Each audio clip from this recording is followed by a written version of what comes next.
வீசுது. உங்கள் சத்யாவில் குளு குளு ஏசி ஆஃபர். ரிசல்ட் வெளியாகிறப்ப எல்லாருக்குமே திக்குன்னு தான் இருந்துச்சு. ரிசல்ட் வெளியாகி ஒரு 48 மணி நேரம் கழிச்சும் கூட டிவிகேக்காரங்க திக்குன்னு தான் இருக்காங்க. ஏன்னா 108 இடங்கள் நம்ம ஜெயிச்சிட்டோம், இருந்தா கூட ஆட்சி அமைக்க முடியலையேப்பா, கவர்னர் கூப்பிட மாட்டேங்கிறாங்களேப்பா அப்படின்னு ஒரு வருத்தத்துல தான் இருக்காங்க. ஆனா கூப்பிடுவாங்கன்னு வந்து நம்புறாங்க. இந்த சூழல்ல தான் நேற்று நைட்டு வந்து நேஷனல் மீடியால ஒரு பெரிய பிரேக்கிங் நியூஸ் வந்தது. டிஎம்கே ஏடிஎம்கே அலையன்ஸ் அப்படின்ட்டு எல்லாருக்கும் பயங்கர ஷாக்கு. கரெக்டா? நிறைய போன்ல கூட வந்திருக்குன்னு நினைக்கிறேன். இதெல்லாம் நடக்க வாய்ப்பே இல்லாத விஷயம்லாம் நடக்குது, இதெல்லாம் பேசுறாங்களே, அதுவும் நேஷனல் மீடியால வருது அப்படின்னா நெருப்பு இல்லாம புகையுமா நிறைய பேர் கேள்வியோட வந்து எழலாம். அதுக்கு என்ன சொல்றாங்க அப்படின்னா, இதுக்கு 2 வெர்ஷன் வந்து இருக்கு, விரும்மாண்டி கதை மாதிரி. இந்த சைடு விசாரிச்சா அவங்கதான் கூப்பிட்டாங்கிறாங்க, இந்த சைடு விசாரிச்சா இவங்கதான் எங்களை கூப்பிட்டாங்கன்னு வந்து சொல்றாங்க. 3வது கதை ஒண்ணு இருக்கு, டிவிக்கே தான் கிளப்பி விட்டாங்கன்னு ஒரு கதை இருக்கு. ஓகே, பட் என்னன்னா எடப்பாடி பழனிசாமி தரப்புல ஒரு முக்கியமான ஒரு நபர் உதயநிதி கிட்ட போய், எங்க கிட்ட ஆட்கள்லாம் இருக்காங்க, நம்ம ஏன் 2.5 வருஷம் வச்சுக்க கூடாது. எடப்பாடி தரப்புல முக்கியமான நபரா?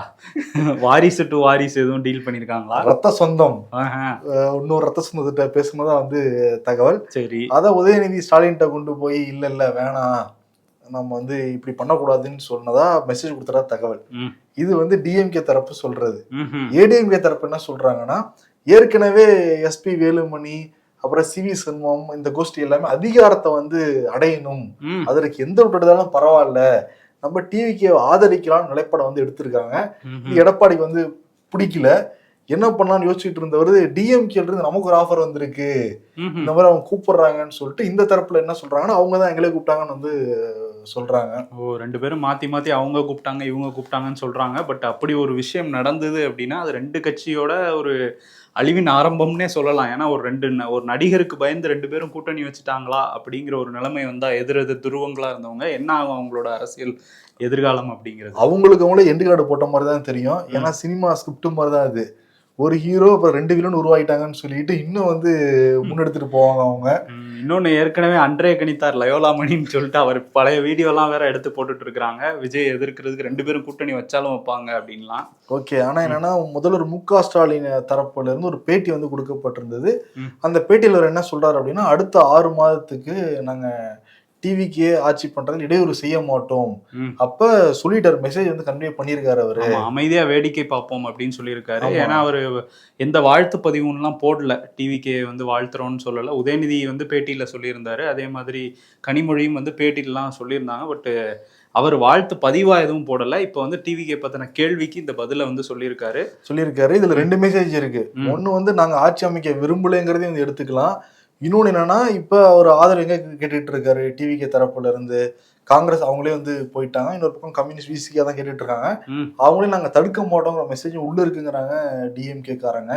ஆனா வந்து நேற்று ஒரு மீட்டிங் நடந்தது. திருமா கம்யூனிஸ்ட் இங்கெல்லாம் இவங்கெல்லாம் போய் முதலமைச்சர் மு.க. ஸ்டாலினை சந்திச்சிருந்தாங்க. அப்போ வந்து அவர் சொன்னதா சொல்றாங்க விசிகாலாம், இந்த மாதிரி நம்ம எல்லாம் நீண்ட காலமா பயணிச்சிருக்கோம், யோசிச்சு நல்ல முடிவா பார்த்து பண்ணுங்க அப்படிங்கிற மாதிரி சொல்லியிருக்காரு அப்படின்னும் சொல்றாங்க. ஆமா, இன்னொன்னு என்ன சொல்றாங்க அப்படின்னா, இந்திய முஸ்லீம் லீக்கை மட்டும் கையை பிடிச்சு நீங்க இங்கதான் இருக்கணும்னு வற்புறுத்தி இருக்காராம் ஸ்டாலின். அவங்கதான் சொல்லிட்டாங்கல்ல, நாங்க போக மாட்டோம், வெளிப்படையா அவங்க வந்து சொல்லியிருக்காங்க. அது காரணம் என்னன்னா, இஸ்லாமியர்கள் நிறைய வசிக்கிற பகுதியில் எல்லாமே டிஎம்கே வந்து ஜெயிச்சிருக்கு, குறிப்பா திருவல்லிக்கேணி, அதே மாதிரி சிதம்பரம். அப்ப டிஎம்கேக்கும் இஸ்லாமியர்களுக்கும் ஒரு பெரிய பந்தம் வந்து இருக்கு, இந்த ரிசல்ட்டே நம்ம வந்து காட்டுது, அதனால நீங்க மட்டும் போயிடக்கூடாதுன்னு சொன்னாங்க. மத்தவங்களுக்கு வாழ்த்தெல்லாம் சொல்லிட்டு நீங்க சொன்ன மாதிரி நல்ல முடிவு எடுப்பீங்க நம்புறேன் அப்படிங்கிற மாதிரி கொஞ்சம் அழுத்தம் வந்து சொல்லியிருக்காரு. ஆனா இதுல என்ன வருத்தம் அப்படின்னா, இவங்க எல்லாம் வந்து பேசிட்டு ஓகே அப்படிங்கிற மாதிரி போறாங்க வெளியில. ஆனா காங்கிரஸ் வரவே இல்லை, அதான் பெரிய வருத்தமா திமுகவுக்கு. காங்கிரஸ் 28 தொகுதியில் நம்ம வந்து கொடுத்தோம், 28 தொகுதியில் பணம் வந்து செலவு பண்ணிருக்கோம், டிஎம்கே ஆட்களும் வேலை எல்லாம் பார்த்திருக்காங்க, 5 பேர் தான் ஜெயிச்சாங்க, ஜெயிச்சுட்டு வந்து சொல்லிட்டு போயிருக்கலாம். கடந்த 10 வருஷம் நம்ம கூட்டணி இருந்தோம். சொல்ல போனா 2019 ராகுல் காந்தி பிரதமர் வேட்பாளர் அறிவிச்சதே முன்னாள் முதலமைச்சர் மு.க. ஸ்டாலின் தான் அவரு. அப்படி இருக்கிறப்ப ஜெயிச்சோடனே கல்லிட்டு போறதுங்கிறது ஒரு நன்றி உணர்ந்த செயல் அல்லவா அப்படின்னு தான் குதிக்கிறாங்க டிஎம்கே. அவங்க போன கூட பிரச்சனை இல்லைங்க, ம். ஒரு வார்த்தை வந்து சொல்லிட்டு போயிடலாங்க கிட்ட. ஆமா, ஏன்னா அப்பவே வந்து கூட்டணிக்கு அங்க போலாமான்னு தேர்தலுக்கு முன்னாடி யோசிச்சப்பயே நீங்க ராகுல பப்புன்னீங்க. இப்ப போய் பேசிட்டு அதுக்கப்புறம் போனோம்னா நேத்து தானே பேசுனீங்க, இன்னைக்கு போயிட்டீங்கன்னு எப்படியும் அடிக்க தான் போறீங்க, அதனாலதான் வரலன்னு இந்த சைடு சத்தியமூர்த்தி பவன்ல சொல்றாங்க. ஆளாளுக்கு ஒவ்வொரு வெர்ஷன் வச்சிருக்காங்க, எல்லா வருஷனுமே இருக்கு. அதே மாதிரி பிரேமலதா விஜயகாந்த் போய் வந்து வாழ்த்தை வாங்கிக்கிட்டு அவங்க என்ன சொல்றாங்கன்னா மதச்சார்பற்ற முற்போக்குட்டில தான் இருப்போங்கிறத சொல்றாங்க. காரணம் என்னன்னா சுத்தி இப்பதான் போய் ஒரு மாசம் கூட ஆகல, அந்த ஈரம் காயறதுக்குள்ளார கட்சி போடுறாங்கன்னா அதெல்லாம் அவங்களுக்கு சாதாரணமா பண்ணிட்டு போவாங்க வாய்ப்பு இருந்தா. ஒரே ஒரு எம்எல்ஏ இருக்கனால அமைதியாக நினைக்கிறேன். இதே 5-6 வச்சிருந்தாங்கன்னு எல்லாரும் டிஎம்டிக்கு அலுவலகத்தை தான் வச்சிருப்பாங்க. ஆமா, இதுல இன்னொரு விஷயம் என்னன்னா விஜயுமே வந்து அமமுக, பாமக, அப்புறம் வந்து தேமுதிக, இந்த மூணு கட்சியை சேர்த்தாலும் ஒரு 6 இடம் வருது. பட் அதுக்கு போக வேணாம், நம்ம வந்து ஒரு மதச்சார்பற்ற ஒரு கொள்கையோட தான் நம்ம போகணுங்கிற மாதிரி ஒரு முடிவெடுத்து தான் இங்கேயே ட்ரை பண்ணிட்டு இருக்கதாகவும் சொல்றாங்க. இல்ல, அதுக்கு அந்த கதவு அடைக்கப்பட்டது.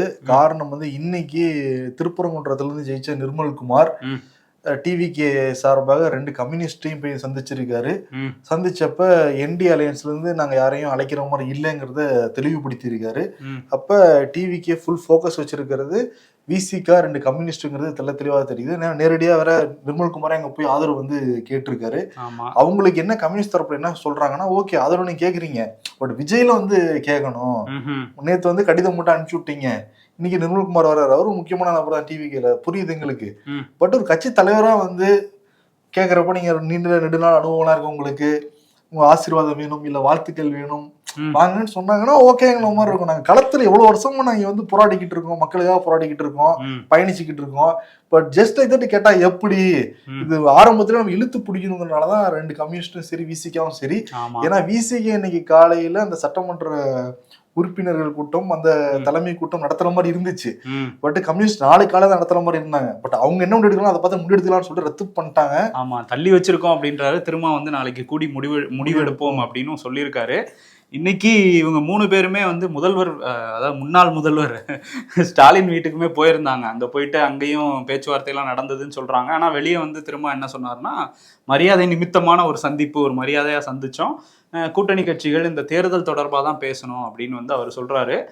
தாவேகா தொடர்பா நாங்க நாளைக்கு முடிவெடுப்போம் அப்படின்னு சொல்றாங்க. வீரபாண்டிய தான் சொல்றாரு, நாளைக்கு ஆலோசனை நடக்க போகுது, அப்ப நாங்க சொல்றோங்கிற மாதிரி காரடுங்கிறாரு அவருக்கு. சண்முகம் வந்து டிவிக்கு போக வேணாம் அப்படிங்கிற ஒரு நிலைப்பாடு இருக்கிற மாதிரி ஒரு சின்ன தகவல், அரசியல் புரசலான ஒரு தகவல். ஏன்னா கட்சிக்குள்ள அங்க இருக்குது, கம்யூனிஸ்டுகள் கிட்ட ஒரு தயக்கம் இருக்கு. ஏன்னா ஏற்கனவே விஜயகாந்த் அவரும் ஒரு நடிகர் தான், திரைத்துறையில இருந்து வந்தவர் தான். அவரை ஏத்துக்கிட்டு ஒரு மக்கள் நல கூட்டணின்னு இருந்தா கூட அவர் எதிர்கட்சி தலைவராலாம் இருந்ததுக்கு அப்புறம் ஒரு அரசியல் அனுபவம் இருந்தது, அவரை பத்தி தெரிஞ்சதுக்கு அப்புறம் நம்ம போனோம். இப்ப இவர் 2 வருஷம் தான் ஆகுது, உடனே ஆட்சிக்கு வந்திருக்காங்க, போனா எந்த மாதிரியான சிக்கல் வரும் நமக்கு தெரியலன்னு யோசிக்கிறாங்க. அதை தாண்டி என்னன்னா, விஜயகாந்த் வந்து 2014 மோடியை கட்டி அணைச்சு கூட்டணிலாம் வச்சிருந்தாரு. அதுக்கப்புறம் தான் நம்ம மக்கள் நல கூட்டணி உருவாக்கணும்.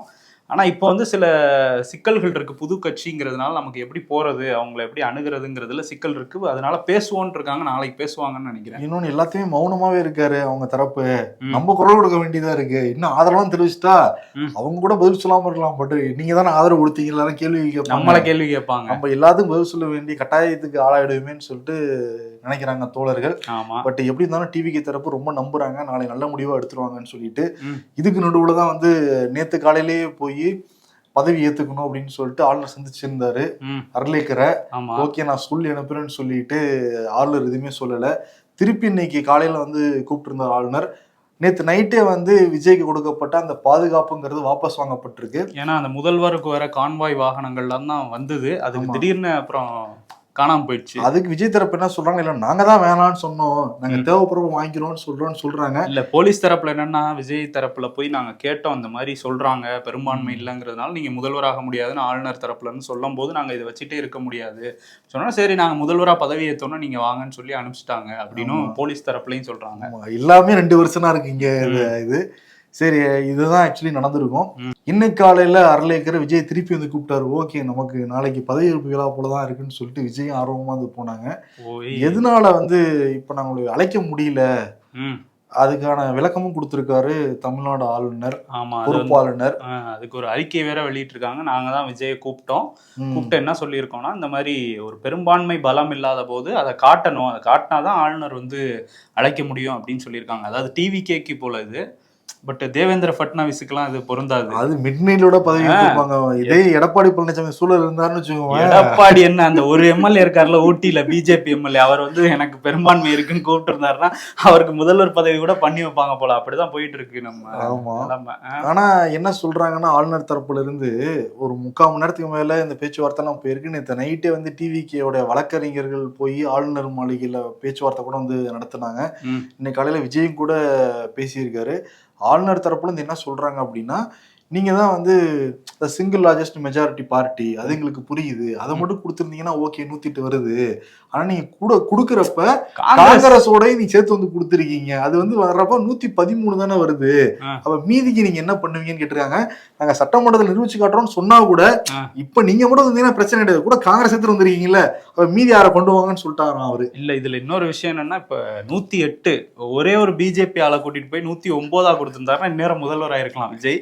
காங்கிரஸ் எப்படி நீங்க சேர்க்கலாங்கிறது தான் முடியல. அமித்ஷாவோட கேம் தான் இது அப்படின்னு சொல்றாங்க. இன்னொன்னு என்னன்னா, பிரதமர் மோடி வந்து வாழ்த்து போட்டாரு விஜய்க்கு. அதுக்கு 20 மணி நேரம் கழிச்சுதான் வந்து நன்றி சொன்னாராம் விஜய். அதெல்லாம் தாண்டி மோடியோடைய ட்விட்டர் அந்த பேஜை டேக் பண்ணாம பிரதமர் அலுவலகத்தை டேக் பண்ணி நன்றி வந்து சொல்லியிருக்காராம். அப்புறம் காங்கிரஸ் வந்து சேர்த்துக்கிட்டது, ராகுலுக்கு வேற நன்றி சொல்லியிருக்காரு, அதுவும் ஒன்னா சேர்ந்து பயணிப்போம்னு சொல்லியிருக்காரு. ஆமா, அதெல்லாம் தாண்டி ஓகே மெஜாரிட்டி இல்லாதப்ப ஏடிஎம்கே கூப்பிடுவா நினைச்சிட்டு இருந்தாங்களா மேல இருக்கவங்க. ஏடிஎம்கே கிட்ட நீங்க திருப்பி மதிக்காம போனீங்கன்னா எப்படி, மற்றும் பலரை கூப்பிட்டு இருக்கலாமே அப்படின்னு ஃபீல் பண்றாங்க. அப்ப எங்க ஆட்டத்தை நாங்க இப்பவே ஸ்டார்ட் பண்றோம்னு சொல்லிட்டு ஸ்டார்ட் பண்ணிட்டு தான் வந்து சொல்றாங்க. இப்ப நாளை வந்து தெரியும் 2 கம்யூனிஸ்ட் விசிகா கிட்ட தான் வந்து இருக்கு.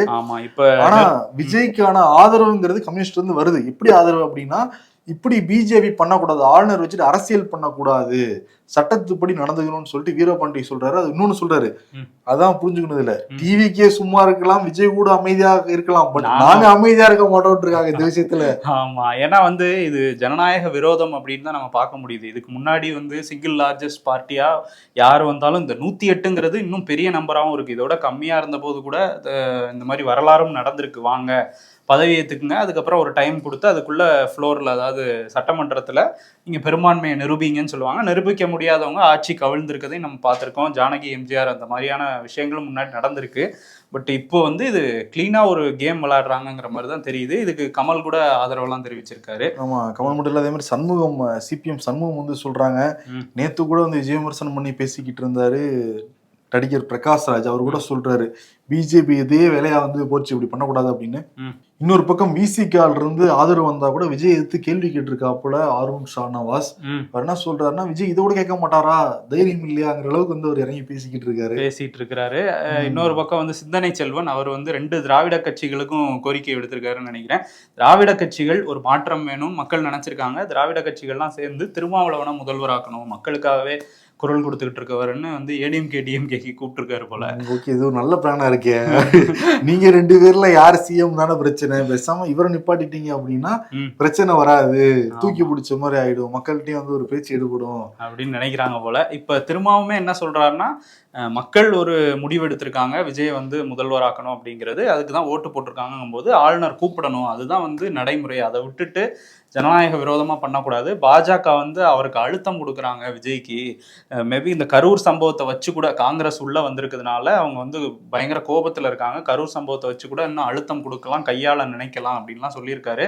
பட் பதவியேற்க வரணும் அப்படின்னு சொல்லியிருக்காரு. இப்ப நிர்மல்குமார் பேசியிருக்காரு. என்ன சொல்றாருன்னா, சட்டப்படி எங்களுக்கு வந்து அந்த உரிமை இருக்கு, அதான் ஆளுநர் வந்து பண்ணணும் அப்படின்னு வந்து அவரும் சொல்லியிருக்காரு. பட் நாங்கள் வெயிட் பண்ணுறோம். அதே நேரத்தில் சட்ட ஆலோசனைகளும் நடந்துகிட்டு இருக்கான், உச்சநீதிமன்றத்தை நாடலாமா இல்லை என்ன பண்ணலாம் அப்படின்ட்டு. இல்லை, இன்னைக்கு காலையிலேயே போலாம் மாதிரி தான் யோசிச்சாங்களாம். அதுக்குள்ள ஆளுநர் கூப்பிட்டதுனால போன நிப்பாட்டிட்டாங்களாங்க. மேபி நாளைக்கு இவங்க அந்த 3 கட்சிகள் முடிவெடுக்கிறத பொறுத்து நிலைமைகள் வந்து தமிழ்நாட்டில் வந்து மாறலாம். பட் விஜயோட தொண்டர்கள் எல்லாமே அண்ணனை இன்னைக்கு பதவியேற்று பார்க்கலான்னு ஆசைப்பட்டோம், பட் பார்க்க முடியலையே அப்படின்னு ஒரு கொஞ்சம் வருத்தத்துலாம் வந்து இருக்காங்க. பாப்போம் அடுத்த 24 மணி நேரத்துல என்ன நடக்க போகுது அப்படின்னு. சரி, ஃபுல்லா இங்க பார்த்தோம்னா அப்படியே ஃபோக்கஸை வந்து ஏடிவிக்கு திருப்பணும்னு வச்சுக்கோங்க. பக்கத்து யூனியன் பிரதேசத்துக்கு தான் போகணும். இங்க இல்ல, பாதி பேர் அங்க போயிட்டாங்க, புதுச்சேரிக்கு, பாண்டிச்சேரிக்கு போயிருக்காங்க. அதுவும் வந்து நேத்து காலையில அந்த அதிமுகவுடைய சட்டமன்ற உறுப்பினர்கள் கூட்டம் வந்து நடந்தது. எல்லாம் அது துக்க வீடு மாதிரி வந்துருக்காரு. எடப்பாடி மூஞ்சியை பத்தியா, அவர் தூக்கமே இல்லங்கிறது அந்த கண்ணை பார்க்கும் போதே தெரிஞ்சு. ஆடல அவரோட மூஞ்சில ஒரு சின்ன, எப்பயுமே சிரிச்சவங்க, ரொம்ப பிரகாசமா இருந்தது ஒரே ஒரு ஆள் தான். யாரு? Lima rose. 10 தொகுதிக்கு சேர்த்து செலவு பண்ணனேங்கிற மாதிரி உட்கார்ந்துருந்தாங்க. பட் அவங்க பிரகாசமா தான் இருக்காங்க. யாரும் அந்த ஃபுட்டேஜ் வந்து காமிக்கிறாங்க, அப்படி அமைதியா எல்லாரும் உட்காந்துருக்காங்க. எடப்பாடி முகமே வந்து இருண்டு போய் தான் வந்து கடந்தது. சிவி சண்முகம் வந்து நேத்தெல்லாம் பேசுறப்ப நான் எதுவும் முடிவு பண்ண முடியாதுங்க, கட்சி தான் வந்து முடிவு பண்ண கூட அவர்கிட்ட தான் சில எம்எல்ஏக்கள் இருக்கிறதா வந்து தகவல். இதுல எஸ்பி வேலுமணியும் சண்முகமும் டிவிக்கு நம்மளே போய் ஆதரவு கொடுப்போம், அமைச்சர் ஆகும் அப்படின்னு வந்து வற்புறுத்திக்கிட்டு இருந்தாங்க எடப்பாடி பழனிசாமி கிட்ட. அதே மாதிரி பிஜேபி சில டிசிஷன் எடுத்துருக்கதா வந்து தகவல். இப்பயுமா அது வந்து அவங்களுக்குள்ளாரையும் ஒரு சின்ன ஒரு குழப்பம் நிலவறதுனால வேணாம், அது சரிபட்டு வராது, கூவத்தூர் ஃபார்முலா அப்படி என்ன பண்ணுவோம், நம்ம ரெசார்ட்டுக்கு போவோம்னு சொல்லிட்டு பாண்டிச்சேரி, புதுச்சேரி, பாண்டிச்சேரி நடுவில் இருக்கிற ரெசார்ட்டுக்கு போய் தங்கியிருக்காங்க நேத்து.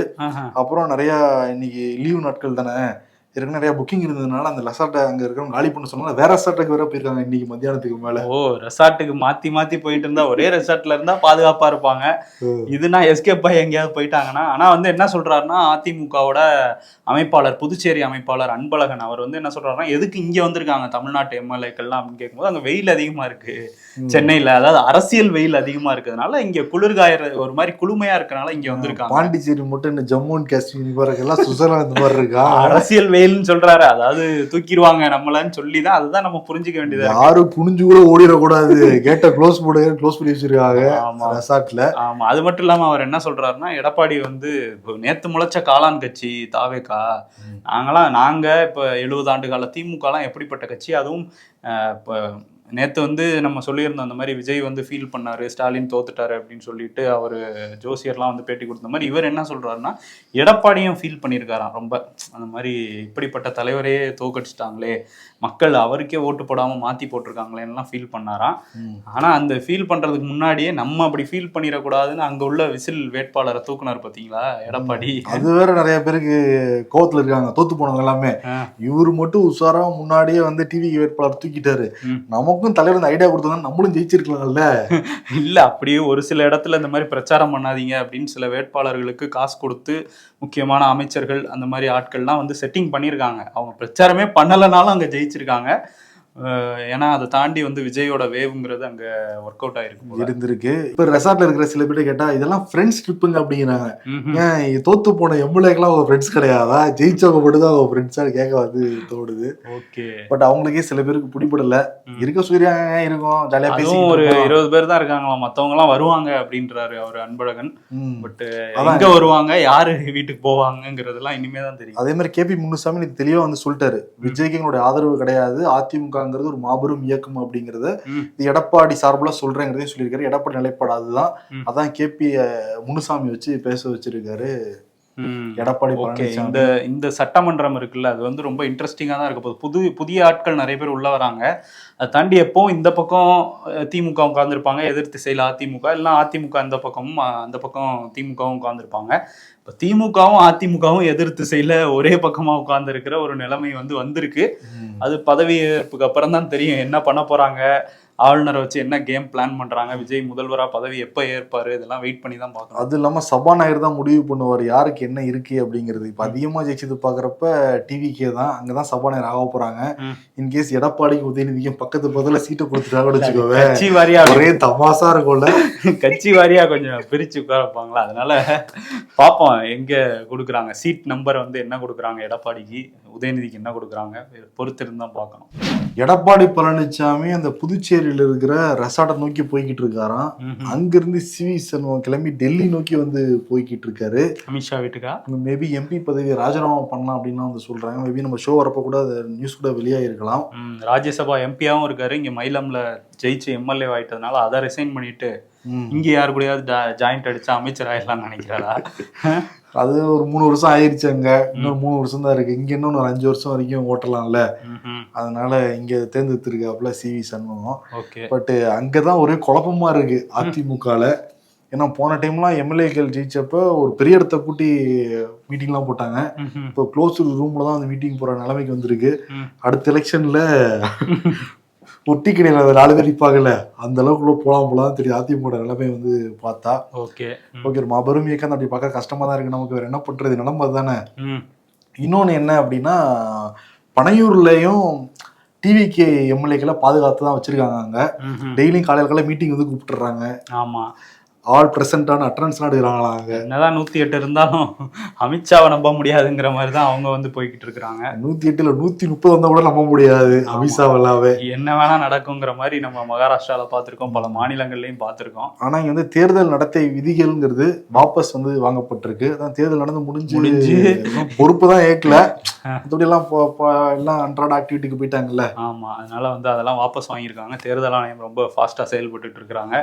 இன்னொரு பக்கம் வந்து மத்திய அரசும் சும்மா இல்லை, நாங்களும் ஃபாஸ்டா செயல்படுவோம் அப்படின்னு சொல்லிட்டு பிஎம் ஸ்ரீ திட்டத்தை இங்க முன்னாடி இருந்த திமுக அரசும் ஏற்கல, மேற்கு வங்கத்துல இருந்த மம்தா பானர்ஜி அரசும் ஏற்கல. இப்ப புதிய அரசு வர்றதுக்கான வாய்ப்பு இருக்குல்ல, இப்ப வாய்ப்பு இருக்க மாதிரி தான் தெரியுது.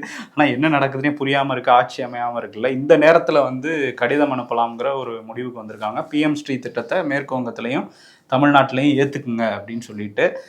மேற்கு வங்கத்தில் அமைய போகிறது பாஜக ஆட்சி தான், அதனால வந்து அங்கே ஏற்றுக்கிட்டுருவாங்க. இங்கே விஜய் என்ன முடிவு எடுக்க போகிறாரு அப்படிங்கிறது இருக்குது. இப்போவே வந்து திமுக கூட்டணி கட்சிகள்லாம் விஜய் வந்து இதை எதிர்க்கணும், ஏன்னா பிஎம் ஸ்ரீங்கிறது வழியாக அவங்க வந்து மும்மொழி கொள்கையை வந்து திணிக்கிறாங்க, அதே மாதிரி புதிய கல்வி கொள்கையை கொண்டு வராங்க. இது எல்லாமே பாஜக ஆர்எஸ்எஸோட சித்தாந்தத்தை தான் அந்த கல்வி மூலமாக சொல்லி தருவாங்க, அதனால அதெல்லாம் எதிர்க்கணும்னு சொல்லியிருக்காங்க. அதை வெயிட் பண்ணி தான் பார்க்கணும். இதை சொல்லி தான் அந்த சமக்ரா சிக்ஷா நிதியை வந்து 3000 கோடி கிட்ட நிறுத்தி வச்சிருக்கிறாங்க வேற. ஸோ இதெல்லாம் எப்படி ஹேண்டில் பண்ண போறாரு விஜய்ங்கிறத பார்ப்போம் பதவி ஏற்றதுக்கு அப்புறம். ஆமாம், இன்னொரு பக்கம் என்னன்னா புதுச்சேரியில் ரங்கசாமி போய் ராஜினாமா கடிதத்தை கொடுத்துருக்காரு ஆளுநர்கிட்ட. பாய், ஆமா திருப்பி வரேன் அப்படின்ட்டு வருவார். அவர் 2 தொகுதியில நின்று ஜெயிச்சிருக்கிறாரு. மேற்கு வங்கத்தில் தேர்தல் முடிஞ்சதுக்கு அப்புறம் மம்தா பானர்ஜி நான் வந்து தோல்வியை ஏற்றுக்க மாட்டேன், நான் பதவி விலக மாட்டேன் அப்படின்னு ஒரு பக்கம் சொல்லிட்டு இருக்கிறாங்க. இன்னொரு பக்கம் எப்போவுமே மேற்கு வங்கத்தில் கடந்த காலங்கள்லையும் பார்த்துருக்கோம், எலெக்ஷன் முடிஞ்சோன்னு ஒரு வன்முறை வரும். 2021 வந்தது. இப்பயுமே வந்து என்னென்னா அங்கங்கே சின்ன சின்ன வன்முறைகள் வந்துட்டு இருந்தது. அதில் பெரிய ஒரு சம்பவமாக என்ன நடந்திருக்குன்னா, சுவேந்து அதிகாரி அவர் தான் வந்து முதல்வராக தேர்ந்தெடுக்க போகிறாங்க பாஜக தரப்பில் அப்படின்லாம் சொல்கிறாங்க. அவரோட பிஏவை வந்து சந்திரநாத் அப்படிங்கிறவரை காரில் இருக்கும்போது மர்ம நபர்கள் வந்து சுட்டு கொண்டிருக்காங்க, துப்பாக்கி சூடு நடத்தி. இது வந்து ஒரு பெரிய அதிர்வலையை ஏற்படுத்தியிருக்கு. உடனடியாக திரிணாமுல் காங்கிரஸ்லேருந்து இதை கண்டிக்கிறோம் அப்படின்லாம் ட்வீட்லாம் போட்டாங்க. பட் பாஜக தரப்பில் என்ன சொல்கிறாங்கன்னா, இது திரிணாமுல் காங்கிரஸோட வேலையாக தான் இருக்க முடியும் அப்படின்னு சொல்லி அவங்க ஒரு குற்றச்சாட்டு வைக்கிறாங்க. பட் ஒரு பெரிய வன்முறை தான் அங்கே நம்ம பார்த்துக்கிட்டு இருக்கிறோம். பிஜேபி தரப்பில் போய் திரிணாமுல் காங்கிரஸ் அலுவலகங்களை அடிக்கிறதா சொல்கிறாங்க. அதே நேரத்தில் தோல்வியை ஏற்றுக்க முடியாமல் இவங்களும் வந்து தாக்குறாங்க அப்படின்லாம் சொல்கிறாங்க. திரிணாமுல் காங்கிரஸும் போய் பிஜேபி அலுவலகங்களை ஒரு வன்முறை காடாக தான் மாறி இருக்குது வெஸ்ட் பெங்கால். சீக்கிரம் அங்கே அமைதி திரும்பணும். இன்னொரு பக்கம் அந்த தேர்தல் முடிவுகளுக்கு எங்களுக்கு எதிராக இருக்கு, உண்மையே இங்க இல்லை, நியாயம் கேட்க போறோம் அப்படின்னு சொல்லி உச்சநீதிமன்றத்தை நாட போறாங்க மம்தா பானர்ஜி. அந்த தகவல் வந்து வெளியாகிக்கிட்டு இருக்கு. ஒரு டைம் நானும் வந்து போராட்டம் நடத்திக்கிட்டு இருக்கேங்க வெளியேறாம, அதே மாதிரி சட்ட போராட்டத்தையும் நடத்த போறேங்கிறாங்க மம்தா. ஓகே, அதே மாதிரி ராகுல் G, Sonia G, Akhilesh G எல்லாரும் எனக்கு ஃபோன் பண்ணி பேசினாங்க அப்படின்லாம் சொல்லியிருக்காங்க. ஸ்டாலின் ஜி வந்து பேசல போல, ஏன்னா அவரும் வந்து தோல்வியில தான் இருக்காரு. அதனால வந்து இந்தியா பிளாக்கை வலுப்படுத்துறது தான் என்னோட வேலை அப்படின்லாம் பேசியிருக்காங்க மம்தா. திடீர்னு இந்தியா கூட்டணிலேருந்து அப்பவே கலந்துக்கிட்டு இப்போ பேசிக்கிட்டு இருக்கிறாங்க. ஏன்னா ஆதரவு இப்போ தேவைப்படுதுல, வேலையும் இல்லைல்ல. அதனால வந்து இப்பதான் நிதிஷ்ஜி இப்படிதான் பேசிக்கிட்டு இருந்தாரு, வலுப்படுத்த போறாரு. கடைசியில் அவர் ரொம்ப வலுவாகிட்டு இப்போ கிளம்பி போயிட்டாரு, அவரே கிளம்பி போயிட்டாரு. இப்பதான் திரும்ப வலுவிழந்துட்டாரு, ராஜ்யசபா எம்பிங்கிற மாதிரி போயிருக்காரு. சரி, இன்னொரு விஷயம் என்னன்னா, அங்க அவரோட ஆசைப்பா அது உடங்கு வேணா சின்ன பதவியா தெரியல, என்னோட ஆசை அதுட்டு தானே போயிருக்காரு நிதிஷ். உண்மையிலே அவர் ஆசைதானா இல்ல அமித்ஷா ஆசை அதுவும்? சரி, ஓகே. இதுல இன்னொரு விஷயம் என்னன்னா, எஸ்ஐஆர் வந்து தமிழ்நாட்டில் நடத்துறாங்க, கேரளா நடத்துறாங்க. இங்கெல்லாம் பெரிய அதிர்வு இல்லை, ஏன்னா வந்து ஓரளவு இங்கே கரெக்டாக நடந்திருக்குன்னு நம்புகிறாங்க எதிர்கட்சிகள். திமுகவாக இருக்கட்டும், இடதுசாரிகளாக இருக்கட்டும், அங்கே வந்து ஒரு மாதிரி கள்ள வாக்குகள் நீக்கப்பட்டிருக்குங்கிற மாதிரி தான் இங்கே தெரியுது. ஆனால் மேற்கு வங்கத்தில் பெரிய குளறுபடி நடந்திருக்கு. நிறைய பேர் வந்து ஆதாரம் வச்சிருந்தும் பேர்லாம் வந்து நீக்கியிருந்தாங்க. அந்த மாதிரி கிட்டத்தட்ட ஒரு 50 தொகுதிகளில் என்ன நடந்திருக்குன்னா, அங்கே வெற்றி வித்தியாசத்தோட அந்த நீக்கினவங்களோட வாக்கு எண்ணிக்கைங்கிறது அதிகமாக இருக்குது. இப்போ ஒரு தொகுதின்னு எடுத்துக்கிட்டோம்னா அங்கே 1000 வாக்குகள் நீக்கப்பட்டிருக்குன்னா அதில் 800 வாக்கு வித்தியாசம்லாம் ஜெயிச்சிருக்காங்க. இந்த 1000 வாக்குகள் இருந்திருந்தால் அதை வெற்றி வாய்ப்பு யாருக்கு வேணால் மாறி இருக்கலாம் அப்படின்னு சொல்லி காங்கிரஸ் வந்து ஒரு குரல் எழுப்பியிருக்காங்க. இந்த 50ல் வந்து நீக்கப்பட்டவங்கலாம் திரும்ப சேர்த்துட்டு, முறைப்படி சேர்த்துட்டு திரும்பியும் தேர்தல் நடத்தணும்லாம் கோரிக்கை வச்சிருக்காங்க. அது நடக்காதுன்னு தெரிஞ்சும் வைக்கிறாங்க பார்த்தீங்களா பிஜேபி வேற. அதனாலதான் அவங்க எங்கேயோ இருக்கிறாங்க.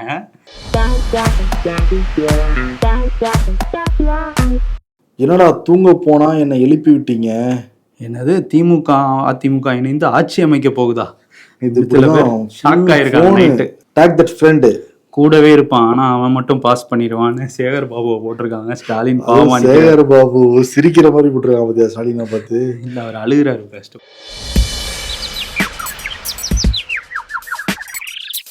நியூஸ் சேனல் வாழ்வுதனை போவோ சேனல் கவும் மீண்டும் நியூஸ் சேனலே வெல்லுங்கிற மாதிரி போயிட்டு இருக்கு தமிழ்நாட்டோட நிலைமை. எல்லாம் தமிழ்நாடு ஃபுல்லா இப்ப கால்குலேஷன் தான் போட்டுக்கிட்டு இருக்கு. 108+5 மீதி எப்படி வரும்.